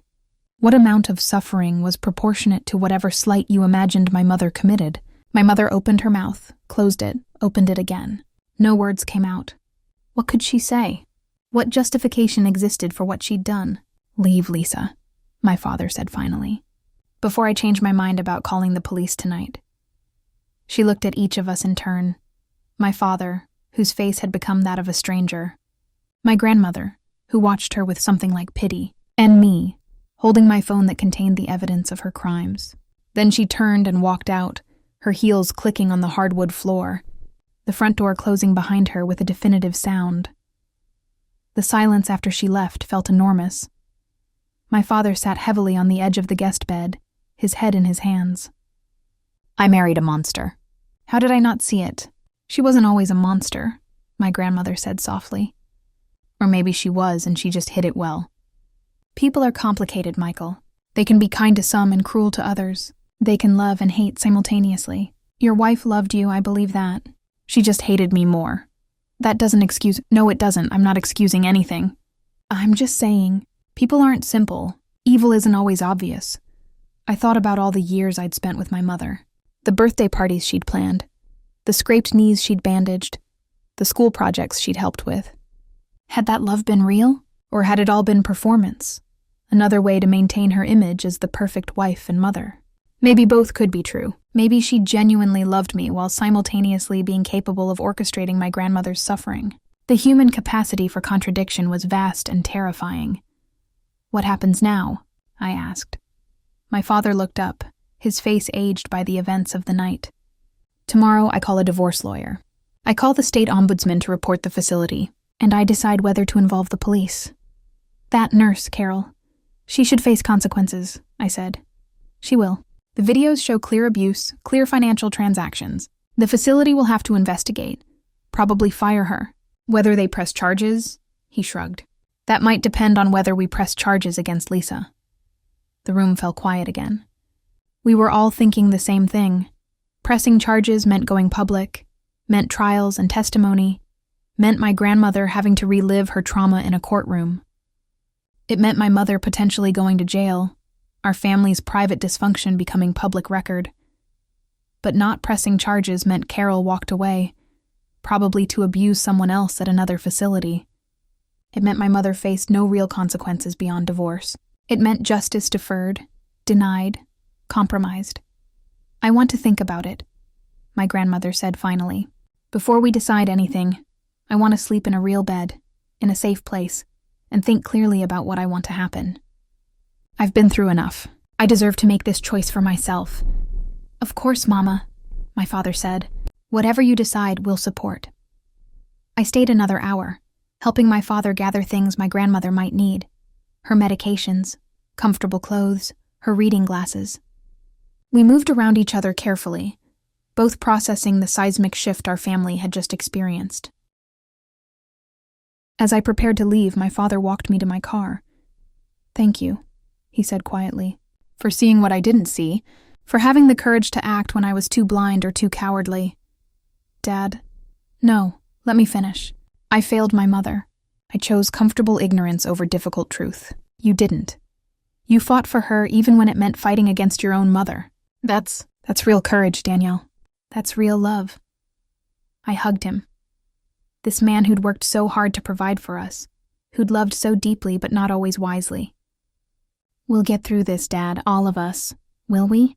He pulled back, his eyes searching mine. "Your mother. Whatever she's done, she's still your mother. I can divorce her, but this will shape your relationship with her forever." "She shaped it," I said firmly. "Not me. She made choices.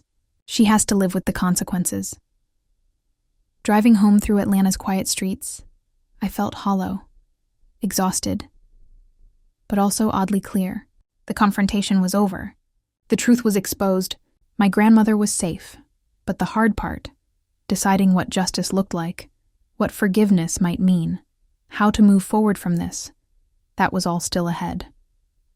I didn't sleep that night.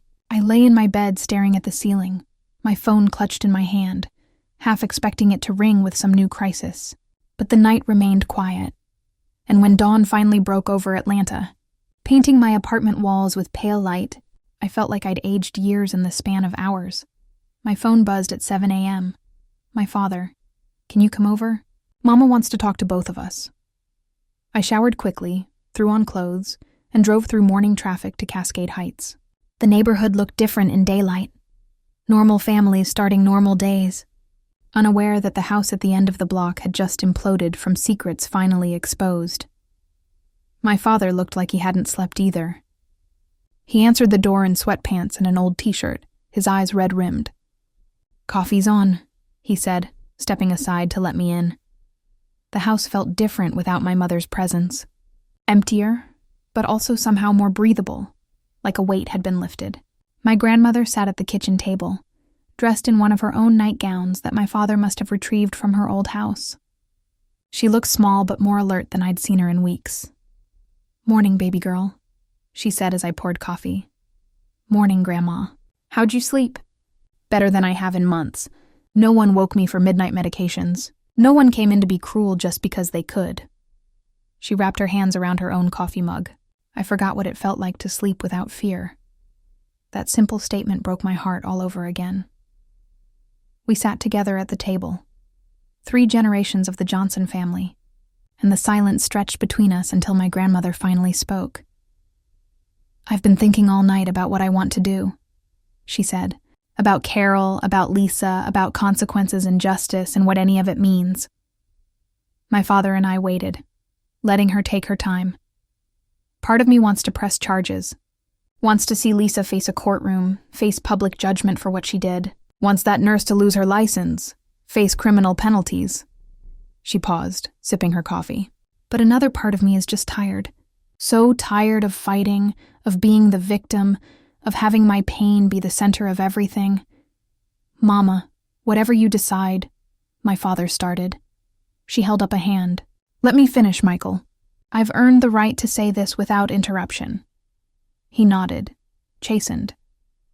"What I want," my grandmother continued, "is for Carol Davis to never be able to hurt another elderly person. I want that on record, official, undeniable. So yes, I want the videos given to the state ombudsman. I want Peaceful Gardens investigated. I want Carol fired and reported to whatever licensing board governs nurses. We can do that," I said. "I have everything documented, time-stamped, ready to submit." "Good. As for Lisa," my grandmother's voice softened. "Michael, she's your wife. Danielle, she's your mother. I won't be the one to send her to prison, to give her a criminal record, to destroy what's left of her life. That's not my decision to make. Mama, she hurt you. She did, and I'll never forgive her for it.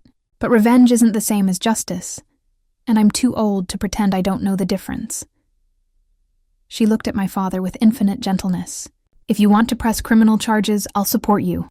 I'll testify if needed, but I won't be the one pushing for it.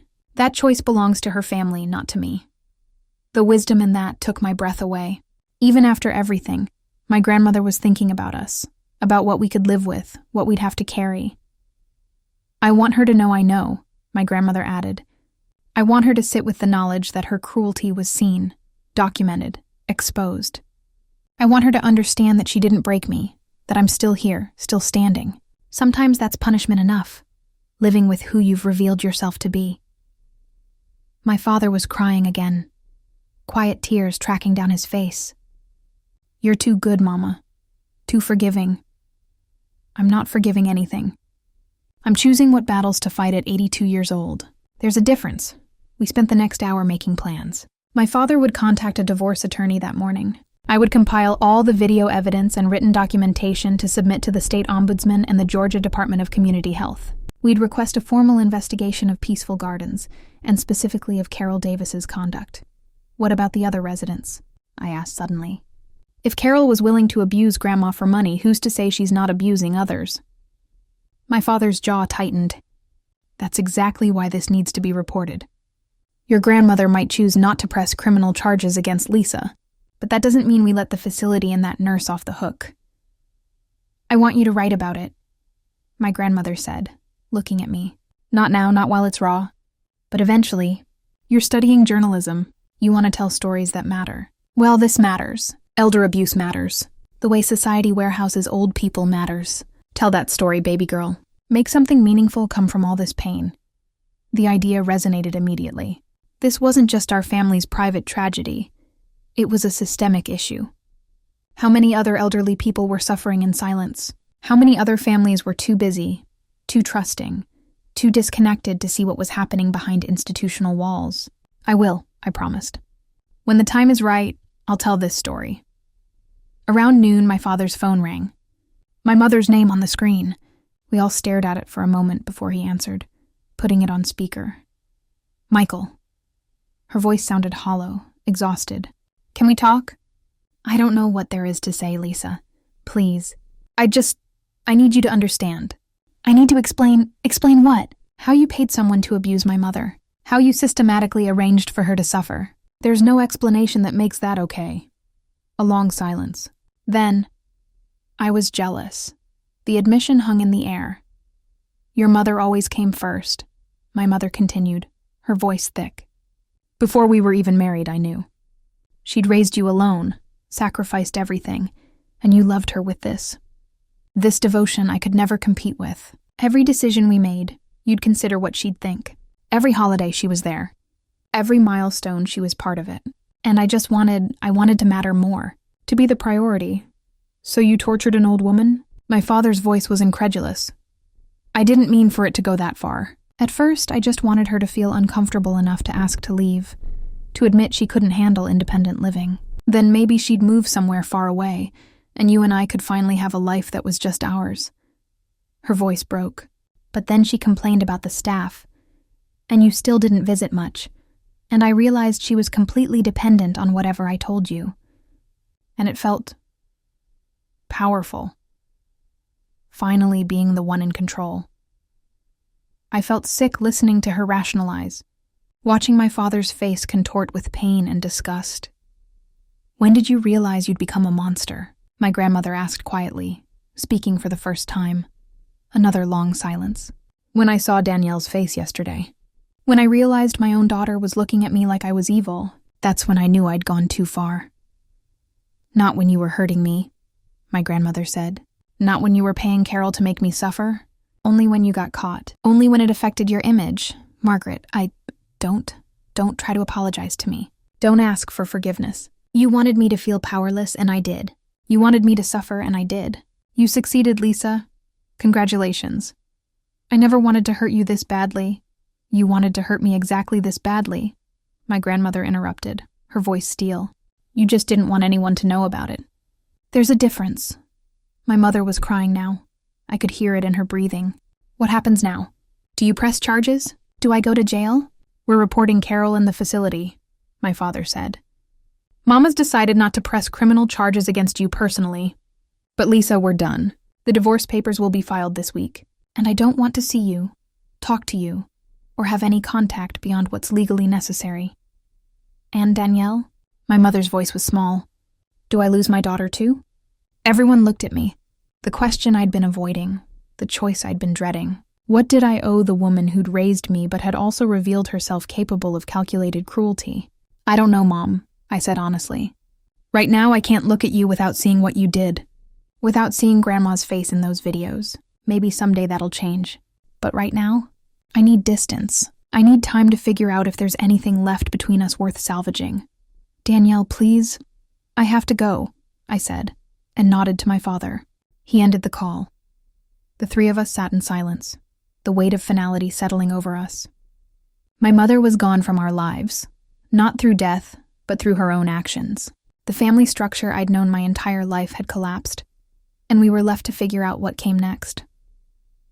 I need to go to my old house, my grandmother said finally. Pack up my things properly, say goodbye to that life. I'll help, I offered immediately. We both will, my father added. That afternoon, we drove to my grandmother's house on Ashby Street. The small shotgun house looked neglected after months of absence, the lawn overgrown, the porch needing paint. But when we stepped inside, it still smelled like her. Like lavender sachets and old fabric, like decades of life lived with dignity. We packed slowly, carefully. Her sewing supplies, her photo albums, her collection of church hats. Each item held memory, held history. My grandmother narrated as we worked, telling stories about the house, about raising my father here, about the neighborhood's evolution over decades. This house survived white flight and urban renewal, she said, running her hand along the kitchen counter. It survived my grief after your grandfather died. It survived recessions and struggles and everything life threw at it, and now I'm leaving it not because I want to, but because my daughter-in-law decided I shouldn't have independence anymore. Mama, you can come back, my father said. We can get you support, home health aides. She shook her head. No, that chapter's closed. Lisa took it from me and I can't get it back. But I can choose what comes next, and what comes next is living with you, being part of your daily life again. Maybe that's not so bad. As the sun set over Atlanta, we loaded the last boxes into my father's truck. My grandmother took one final walk through the empty house, touching walls, saying silent goodbyes. 43 years, she whispered. 43 years of life in these rooms. I took her hand, and we walked out together, closing the door on that chapter of her life. On the drive back, my father's phone rang again. This time an unknown number. He answered cautiously. "Mr. Johnson, this is Director Walsh from Peaceful Gardens. We've been informed that you removed your mother from our facility last night, and that there are serious allegations against our staff." "That's correct," my father said coldly. "We'd like to meet with you to discuss these allegations. If there's been any misconduct, you'll be hearing from the state ombudsman," my father interrupted. "My daughter has extensive video documentation of the abuse my mother suffered at your facility. This isn't a discussion. This is notice that you failed in your duty of care." He hung up without waiting for a response. My grandmother reached forward from the back seat and squeezed his shoulder. "Proud of you, baby, standing up like that. Should have stood up sooner, Mama. Should have protected you from the beginning. You're protecting me now. That's what matters." As we pulled back into Cascade Heights, I felt the weight of everything we'd been through settling into something different. Not lighter, but more manageable. The truth was out. My grandmother was safe. The process of justice, imperfect as it might be, had begun. Tomorrow, I'd submit all the evidence to the state authorities. Tomorrow, my father would file for divorce. Tomorrow, we'd start figuring out our new normal. But tonight, we were just 3 people who'd survived something terrible and chosen each other over everything else. And sometimes that's what family really means. 3 months later, I stood in front of my journalism ethics class, my laptop connected to the projector, my hands surprisingly steady, despite the nerves fluttering in my stomach. Professor Hayes had asked me to present a case study on investigative journalism and ethical decision-making. I'd chosen to tell my grandmother's story. "Before I begin," I said, looking out at my classmates, "I need to tell you that this case is personal. It involves my family. And while it's been cleared by the university's ethics board, and everyone involved has given permission, it's still difficult to share." The room was silent, attentive. I clicked to the first slide, a photo of my grandmother from the 1960s, young and strong, standing in front of her sewing machine. "This is Margaret Johnson, my grandmother. And this is the story of how journalism techniques saved her life and exposed systematic elder abuse." I walked them through everything: my initial suspicions, the decision to install the hidden camera, the legal considerations in Georgia's one-party consent state, the documentation process, the evidence I'd uncovered. I showed carefully edited clips from the videos, enough to demonstrate the abuse without completely violating my grandmother's privacy. When I reached the part about discovering my mother's involvement, I saw several of my classmates exchange shocked glances. This wasn't just a case study from a textbook. This was real life, messy and complicated and painful. The ethical question I faced, I said, was whether exposing my own mother was justified by the greater good of protecting my grandmother and potentially preventing future abuse of other residents. I chose truth over family comfort, but that choice has consequences I'm still living with. After the presentation, the classroom erupted in questions. How did I balance objectivity with personal involvement? What were the legal ramifications? How did I cope with the emotional toll? Did I have regrets? "I don't regret protecting my grandmother," I answered honestly, "but I grieve the family I thought I had. I grieve the mother I believed existed. Those feelings coexist: pride in doing the right thing and loss for what that cost." Professor Hayes approached me after class, her expression thoughtful. "That took courage, Danielle. Both the investigation and sharing it today. Have you considered expanding this into a longer piece? The school paper, maybe even local media?" "My grandmother wants me to," I admitted. "She says if her suffering can prevent even one other elderly person from experiencing the same thing, it's worth making public." She sounds like a remarkable woman. She is. The state investigation of Peaceful Gardens had concluded 6 weeks earlier. Carol Davis had her nursing license permanently revoked and faced criminal charges for elder abuse. Multiple counts, as it turned out. 4 other residents had come forward after Carol's termination, describing similar patterns of neglect and cruelty. She hadn't been targeting just my grandmother. She'd been systematically abusing vulnerable elderly people for years, and my grandmother's videos had finally stopped her. The facility itself faced massive fines and was placed under state supervision. The director had been fired. New protocols were implemented. It wasn't enough. Nothing could undo the harm. But it was something. As for my mother, she'd avoided criminal prosecution through my grandmother's choice not to press charges. But she hadn't avoided consequences. The divorce had been finalized last month. She'd moved back in with her parents in the suburbs, her reputation in the community destroyed by whispered rumors and partial truths. Her church had quietly asked her to step down from leadership positions. I hadn't seen her since that night 3 months ago. She'd texted a few times, apologies, explanations, requests to talk. I'd read every message but hadn't responded. I wasn't ready. Maybe I never would be. My grandmother had adjusted remarkably well to living with my father.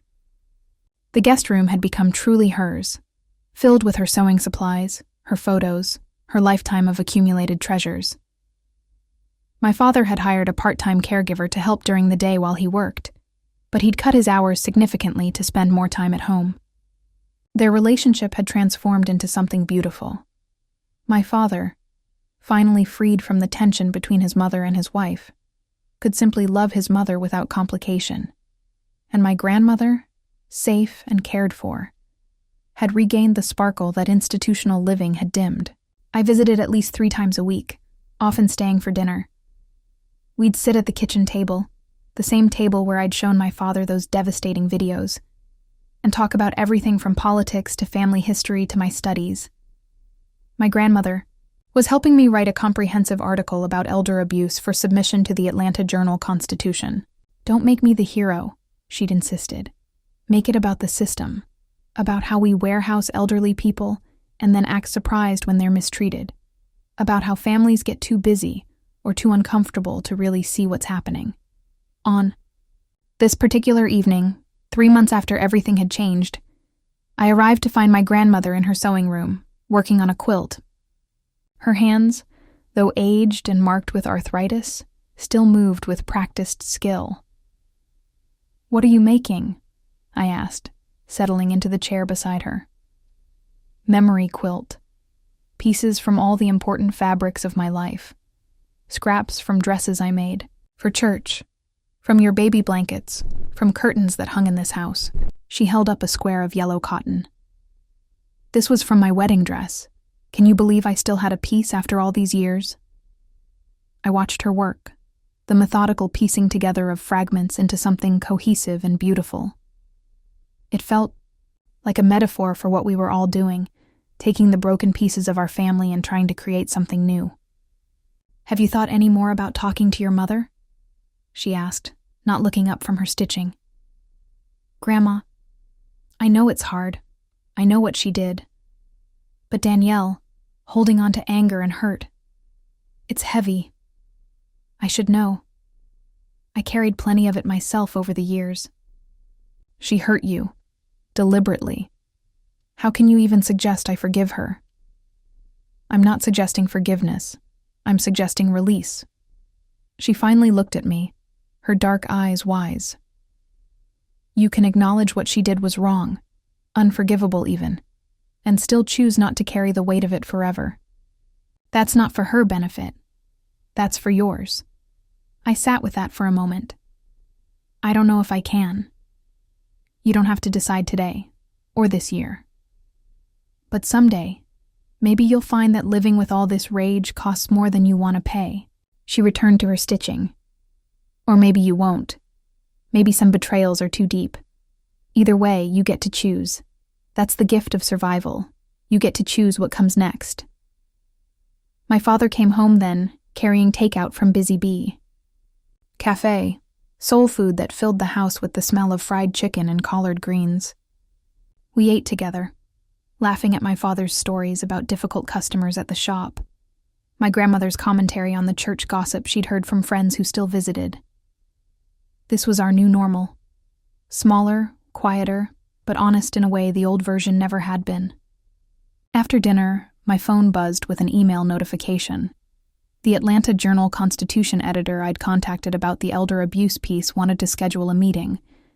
They were interested in running a full investigative feature, possibly a series. "Grandma, the AJC wants to meet about the article." She looked up from washing dishes, her face breaking into a smile. "Good. Let them hear what happened.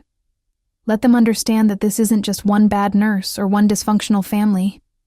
This is about how we treat our elders when they're no longer useful, no longer independent. Are you sure you're ready for this to be public? Once it's out there, people will know. They'll talk. Let them talk. I'm 82 years old, baby girl. I survived Jim Crow, survived poverty, survived my daughter-in-law trying to break me. I can survive people knowing my story." She dried her hands and came to stand beside me. Sometimes the only way to heal from something is to drag it into the light.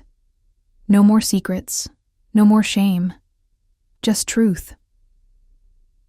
That weekend, I sat down to write the full article, not just the facts of my grandmother's case, but the broader context, statistics on elder abuse, interviews with advocates, research on systemic failures in long-term care facilities.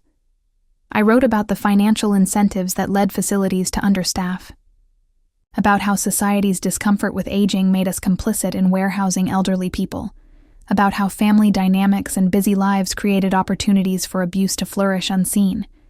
And yes, I wrote about my mother, not naming her, protecting that much of her privacy, but being honest about the role family members sometimes played in enabling or even orchestrating mistreatment. It was the hardest part to write, every word feeling like another betrayal, even though I knew it was necessary. Professor Hayes reviewed the draft, offered suggestions, helped me strengthen the investigative elements while maintaining the personal narrative's power. "This is the kind of journalism that changes things," she said. "It's not comfortable, but it's necessary." The article ran 2 weeks later as a front-page feature. The response was immediate and overwhelming. The newspaper's website crashed from traffic.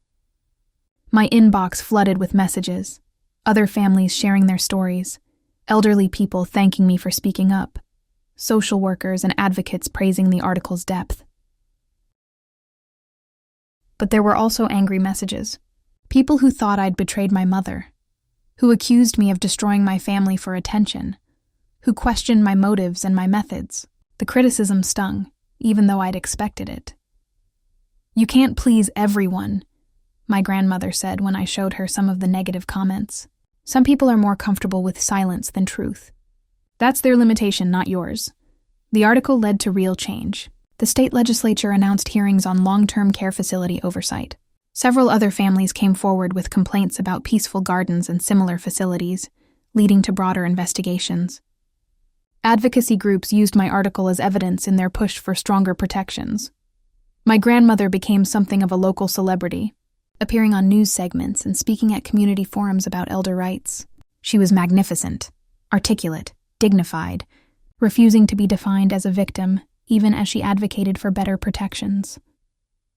"I didn't survive 82 years to spend my remaining time being quiet," she told one reporter. "If my story helps even one person, makes even one family pay closer attention, then something good came from the bad."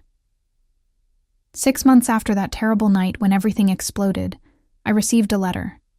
Handwritten, my mother's familiar script on the envelope. I almost threw it away unopened, but something made me hesitate. Inside, several pages filled with her writing.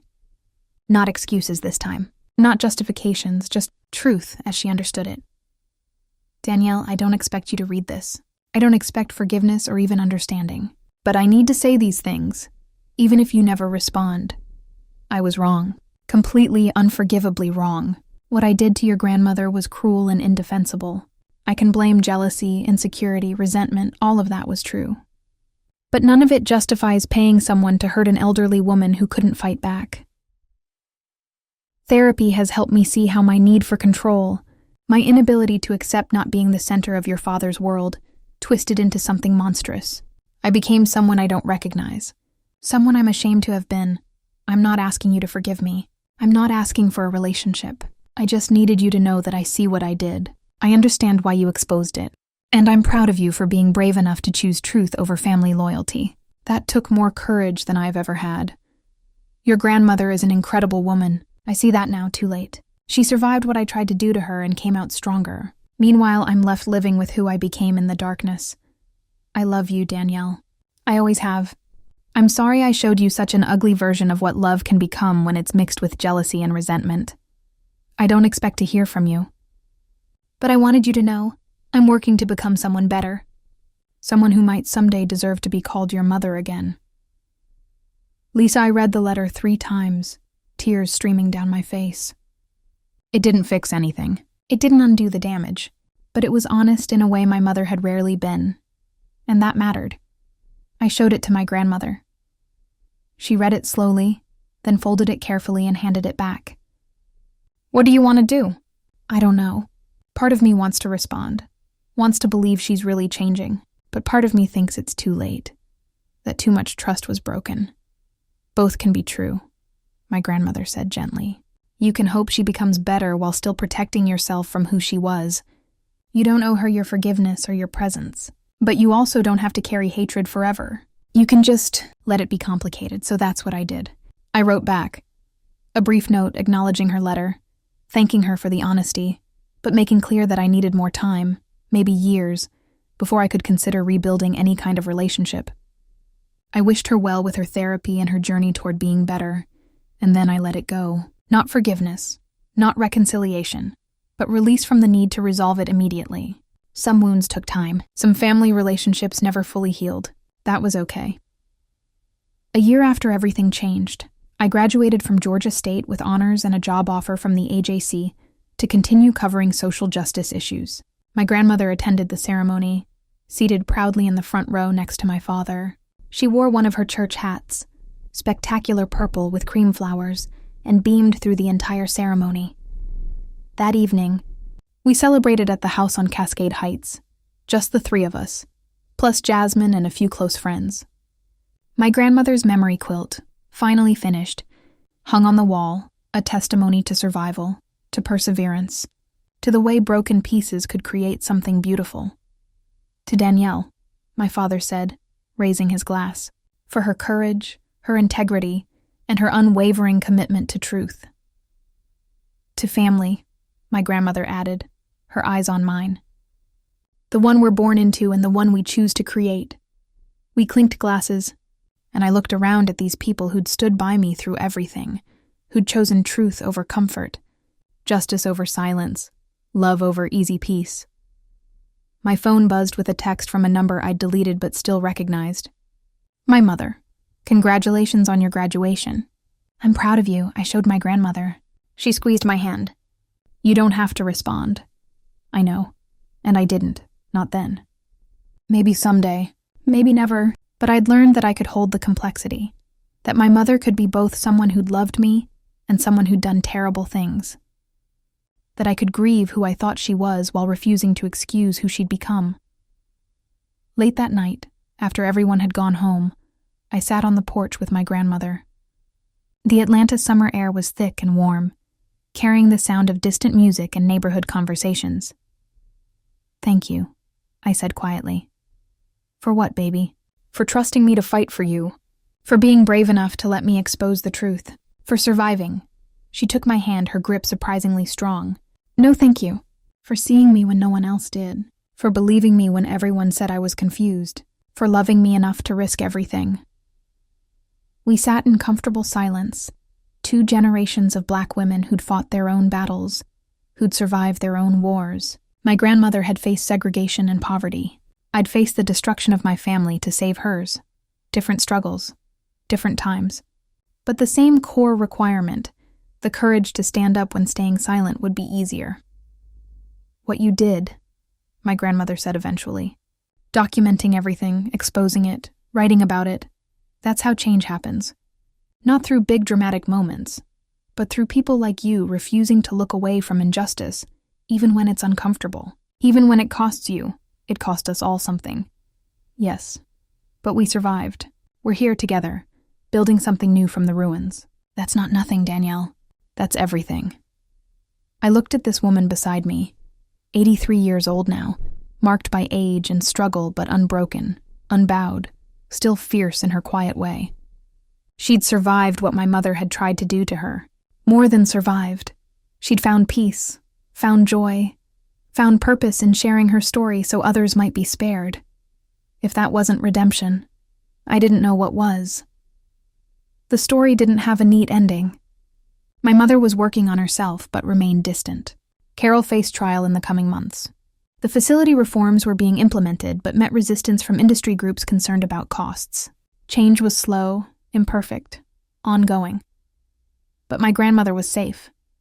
Other vulnerable elderly people had better protections because we'd spoken up, and I'd learned what kind of journalist I wanted to be. The kind who told difficult truths, who gave voice to the powerless, who refused to let comfort silence necessary stories. Some nights, I still dreamed about those videos, about my mother's cold voice and Carol's casual cruelty, but more often, I dreamed about my grandmother's face when she realized she was finally safe, finally believed, finally free from fear. That image, that moment of liberation, made everything worth it. As the night deepened around us, my grandmother started humming an old hymn, one I remembered from childhood Sundays at her church. I joined in, our voices blending in the darkness.